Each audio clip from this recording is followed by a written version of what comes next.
ভাবছিলাম আজকে নতুন করে মাছ ধরার বড়শি বানিয়ে প্রস্তুত করে রাখবো, কিন্তু কাজ শুরু করতেই এমন ঘটনা ঘটলো যা একদমই কল্পনা করিনি। আজকে মাছ ধরার বড়শি বানানোর কাজ শুরু করলাম একেবারে শুরু থেকেই। প্রথমে যত্ন করে সুতা ছেড়ে নিলাম যাতে কোথাও কোনো জট না থাকে, কারণ একটি মজবুত বড়শি বানানোর জন্য সুতা ঠিকভাবে প্রস্তুত করা খুবই জরুরি।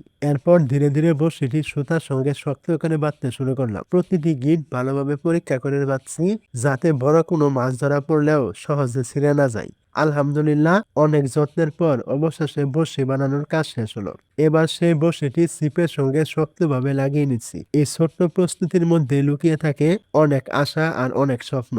কে জানে, হয়তো এই বড়শিতেই ধরা পড়বে আজকের সবচেয়ে বড় মাছ। গ্রামের জীবনে এমন ছোট ছোট কাজেই একসময় বড় আনন্দের স্মৃতি হয়ে থাকে। বড়শি বানানোর কাজে এতটাই মনোযোগ দিয়ে ব্যস্ত ছিলাম যে আমার পোষা পাখিটাকে খাবার দেওয়ার কথাই ভুলে গিয়েছিলাম। হঠাৎ দেখি ও খাবারের আশায় এদিক ওদিক লাফালাফি করছে। ওর এমন অপেক্ষা দেখে নিজেরই খুব খারাপ লাগলো, তাই আর এক মুহূর্ত দেরি না করে তাকে দ্রুত খাবার এনে খাওয়ালাম। ছোট ছোট এই প্রাণীগুলোর মুখে তৃপ্তির হাসি যেন আমাদের সব পরিশ্রমকে সার্থক করে তোলে। তো যাই হোক, আজকে এতটুকুই ছিল। দেখা হবে আবার নতুন কোনো ভিডিওতে। ততক্ষণ সবাই ভালো থাকবেন। খুদা হাফেজ।